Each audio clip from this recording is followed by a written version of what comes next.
Bonjour à tous et bienvenue sur Sika TV. L'invité de l'économie aujourd'hui à Nantes, Dr Dimitri Sanga. Il est le directeur du bureau sous-régional ouest africain de la Commission économique des Nations Unies pour l'Afrique. Bienvenue à vous, monsieur le directeur, sur Sika TV.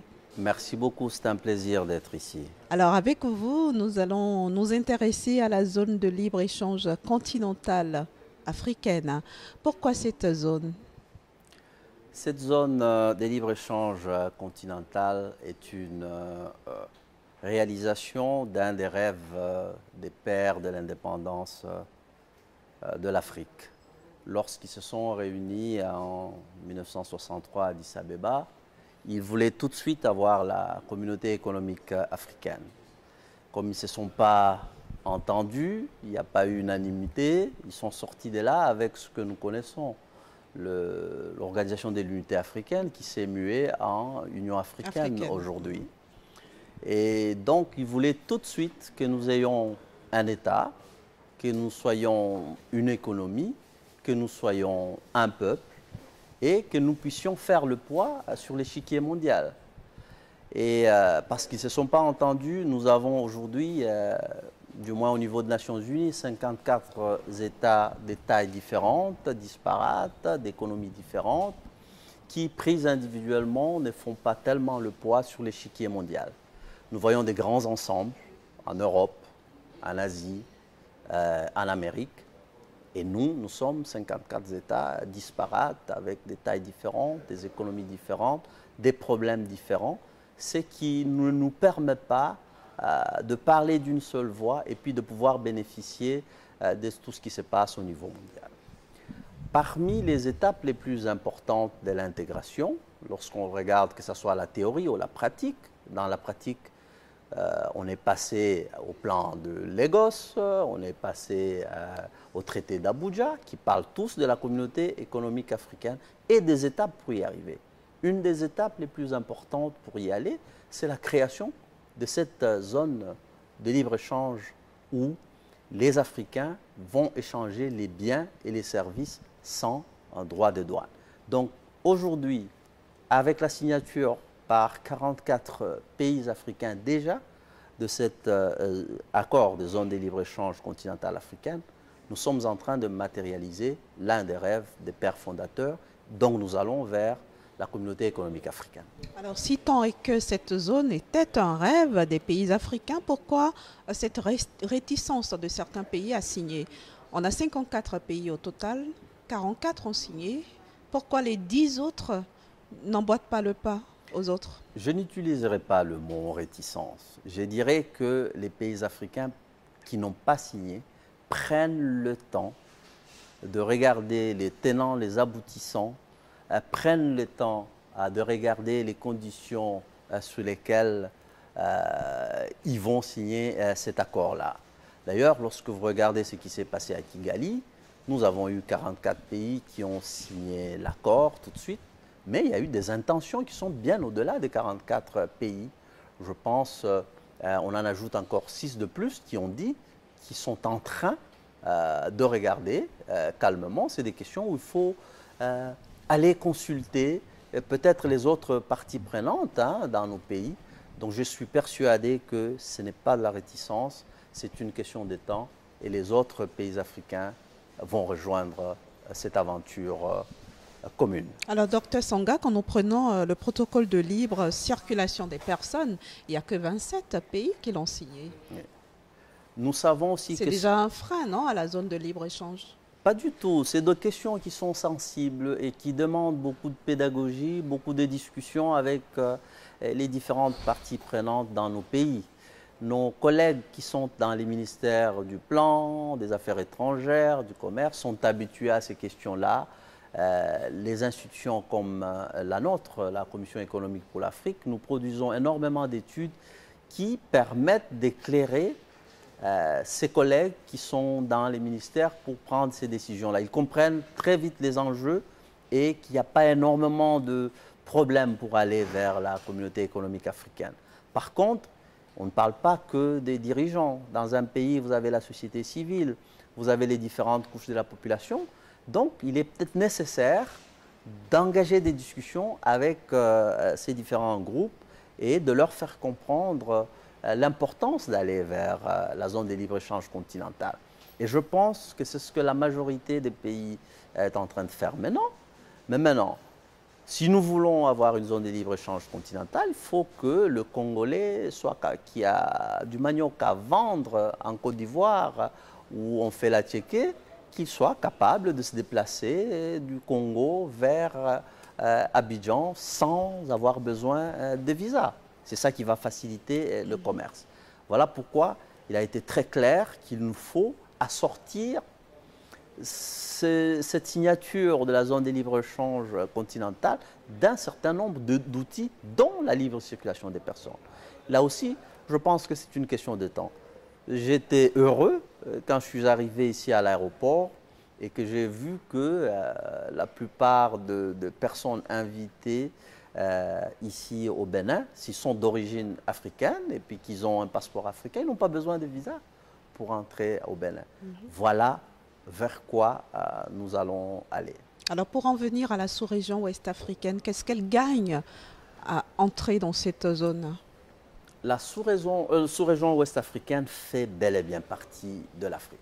Lorsque nous sommes partis de cette ambition d'avoir la communauté économique africaine très tôt, vers les années 60 déjà, et que cette ambition a été diluée et que nous nous sommes retrouvés avec l'Organisation de l'Unité africaine, lorsqu'on regarde le plan d'action de Lagos, on regarde le traité d'Abuja, nous disons clairement que la communauté économique africaine va se bâtir sur les socles que sont les communautés économiques régionales. Et la communauté économique régionale de notre sous-région, c'est la CEDEAO, qui est d'ailleurs, si on regarde de manière assez objective, un indice d'intégration régionale que nous avons préparé à la CEA, c'est une des communautés économiques régionales qui se porte très bien en termes de libre circulation de personnes, en termes de commerce. La zone de libre-échange, c'est une histoire du passé entre les 15 pays de la CEDEAO. Nous sommes déjà au tarif extérieur commun. Nous discutons déjà sur la possibilité d'avoir une monnaie commune d'ici 2020. Donc nous sommes très avancés dans les différentes des étapes d'intégration.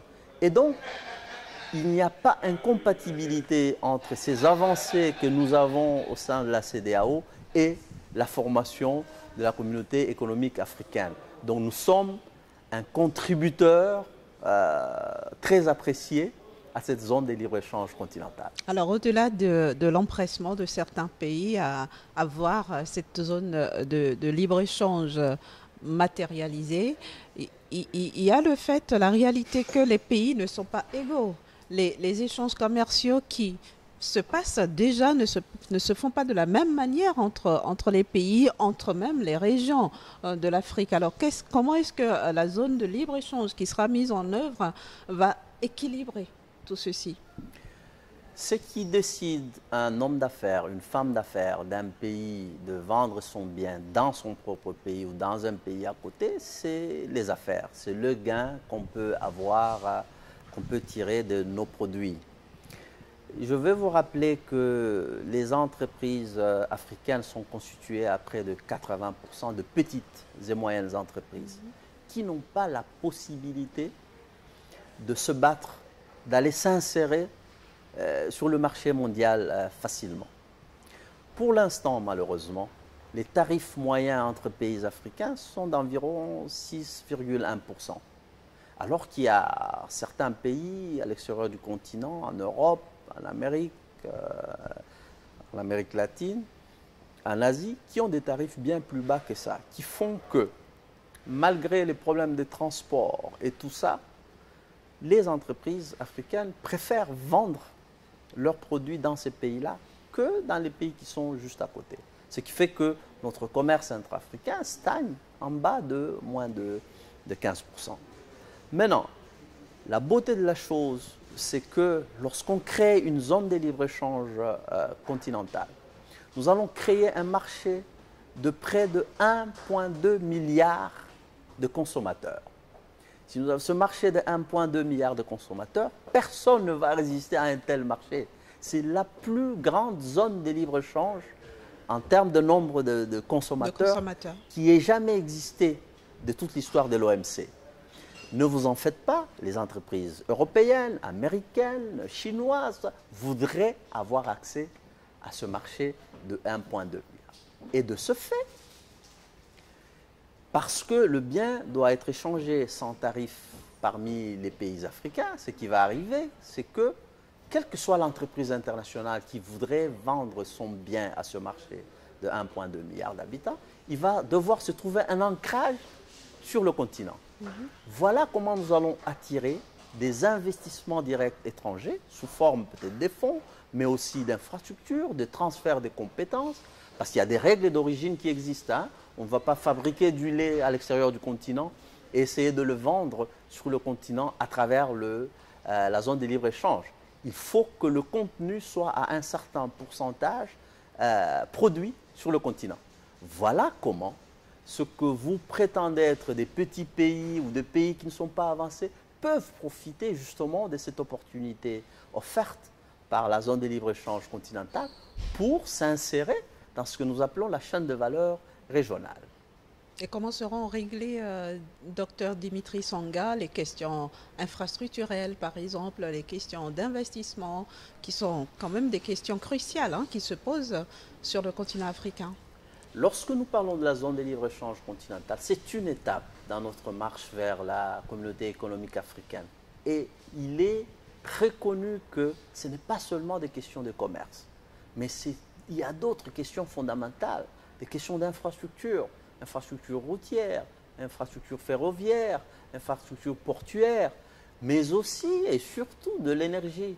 Nous n'allons pas transformer nos économies si nous n'avons pas de l'énergie.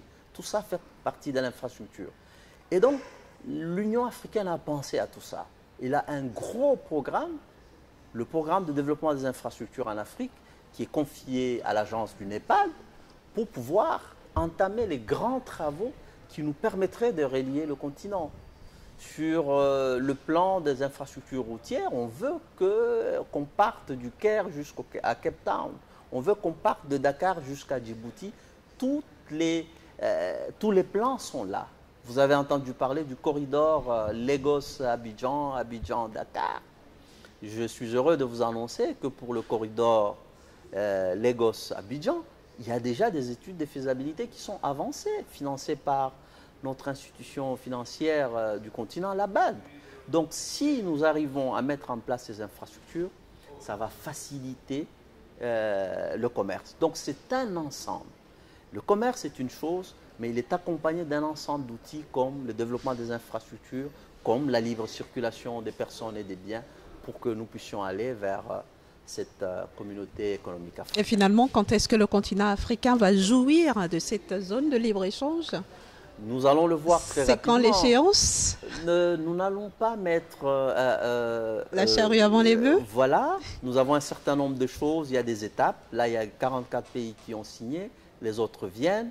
Il y a tout un ensemble de mesures d'accompagnement qui sont aussi mises en place.